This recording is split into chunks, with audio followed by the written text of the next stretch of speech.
दोस्तों Indian railway finance corporation limited यानी IRFC की बात करें तो बाजार की ज़बरदस्त गिरावट के बावजूद भी स्टॉक ने आज पॉजिटिव क्लोजिंग दी है। तो क्या यहाँ से स्टॉक अब दौड़ने को तैयार हो चुका है क्योंकि बहुत ज़्यादा करेक्ट हो चुका है। क्या रेलवे के शेयरों में फिर से तेज़ी की संभावना बनेगी? यहाँ पे कुछ बड़ी गुड न्यूज़ निकल के आ रही है। कवच टेक्नोलॉजी ने एक माइलस्टोन अचीवमेंट किया है। क्या है पूरी खबर उसको समझेंगे और एक और बड़ी अपडेट है रेलवे सेक्टर को लेकर, उसको भी समझने की कोशिश करेंगे। रेलवे के शेयर बहुत ज़्यादा करेक्ट हो चुके हैं।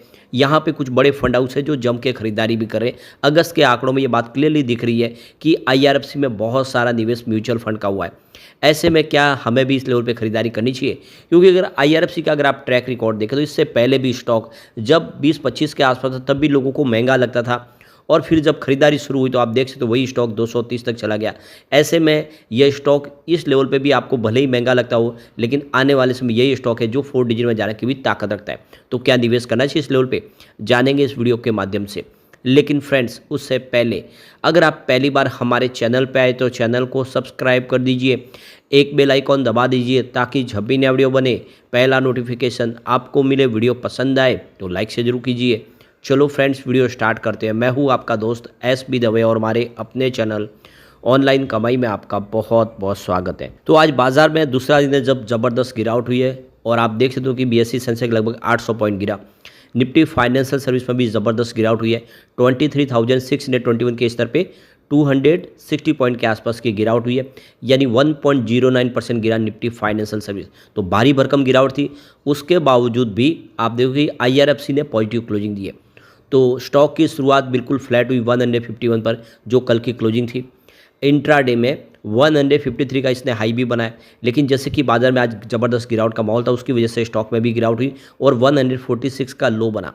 लेकिन अच्छी बात यह है कि जो क्लोजिंग है फिर से 150 के ऊपर रही है, 151 पर 0.13% की तेज़ी के साथ। तो ये क्लियरली दिख रहा है सिग्नल कि 150 के नीचे स्टॉक नहीं जा रहा है। एक अच्छा सपोर्ट है इसका, और यहाँ से देख सकते हो कि गिरावट में स्टॉक में बहुत अच्छी खरीदारी दिखाई दे रही है। इससे बात क्लियरली समझ सकते हैं कि यह स्टॉक आने वाले में बेहतर कर सकता है।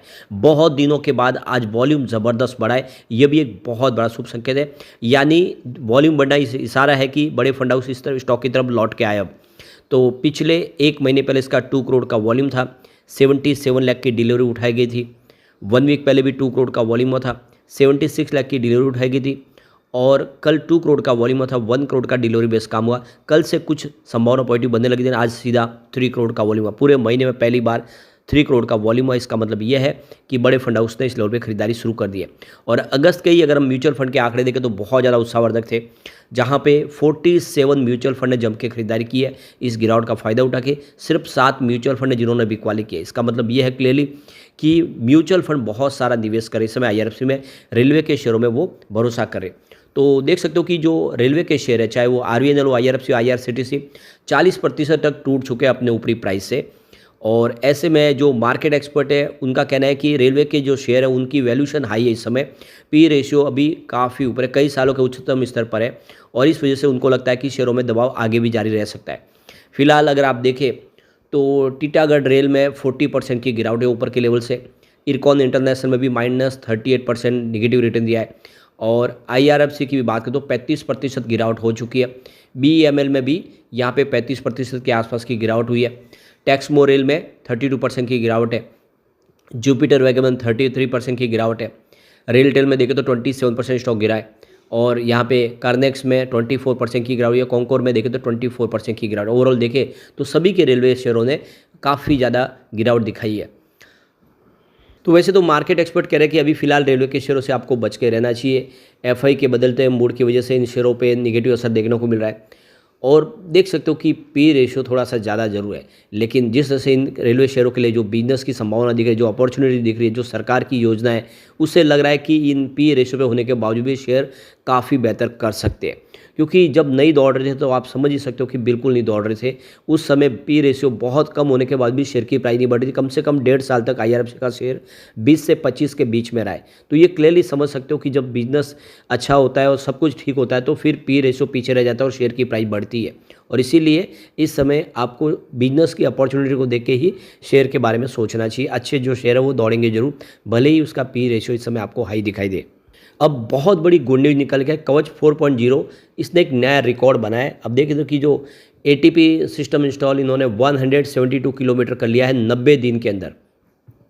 तो कवच 4.0 बहुत तेज़ी से आप देखें तो जो अपग्रेडेड वर्जन है इसका ऑटोमेटिक ट्रेन प्रोटेक्शन सिस्टम, यह तेज़ी से काम कर रहा है और आप देखें कि लगातार इसकी जो है इंस्टॉलेशन बढ़ रही है। तो इसका जो नया वर्जन है इसमें सारे फीचर ऐड किए गए, सेफ्टी के लिए खास ध्यान दिया गया और अब तेज़ी से कामकाज बढ़ने लगा है। तो काफ़ी कम समय में 172 किलोमीटर रूट पर इसको इंस्टॉल कर दिया गया है। तो अब कवच टेक्नोलॉजी तेज़ी से लैस की जा रही है और ये जो एडवांस वर्जन है इस पे आप देख सकते हो कि जिस तेज़ी से काम हो रहा है, आने वाले समय जो रेलवे की सुरक्षा, स्पेशली रेलवे पटरियों पे लगातार जो घटनाएं हो रही है, काफ़ी लोग हैं जो रेलवे पटरियों पे कुछ डाल देते हैं, कुछ मेटल के बड़े प्रोडक्ट डाल देते हैं, कुछ बड़े सलिया वगैरह, जिसकी वजह से बहुत सारी ट्रेन के एक्सीडेंट हो रहे इस समय। उसको बचाने के लिए रेलवे कवच टेक्नोलॉजी सबसे ज़्यादा इस समय उपयोगी दिखाई दे रही है और इसीलिए रेलवे मिनिस्टर की तरफ से इस पर खास ध्यान दिया जा रहा है कि ज़्यादा से ज़्यादा इसको इंस्टॉल किया जाए।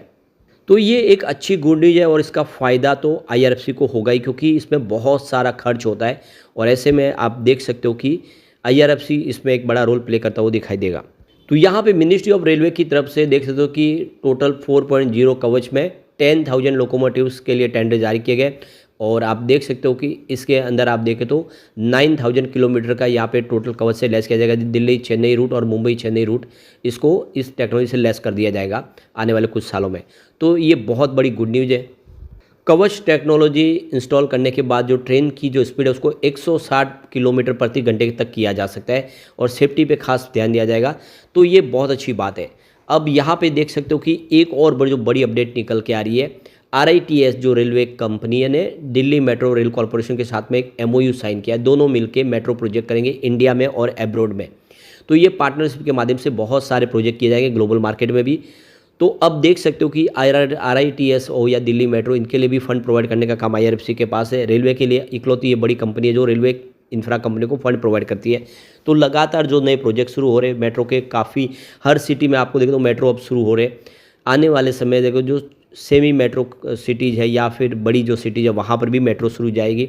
तो कुल मिला के ये इन्वेस्टमेंट बहुत सारा होने वाला है। ऐसे में हम कह ही सकते हैं कि IRFC आने वाले उसमें बहुत बेहतर कर सकता है। अब Q2 भी हमारे सामने आने वाला है। पिछला क्वार्टर बहुत ही बेहतर था। रेवेन्यू की बात करें 1.61 थाउजेंड करोड़ के आसपास था, जहाँ पे 1.21% की ईयर बेसिस पे वृद्धि देखने को मिली।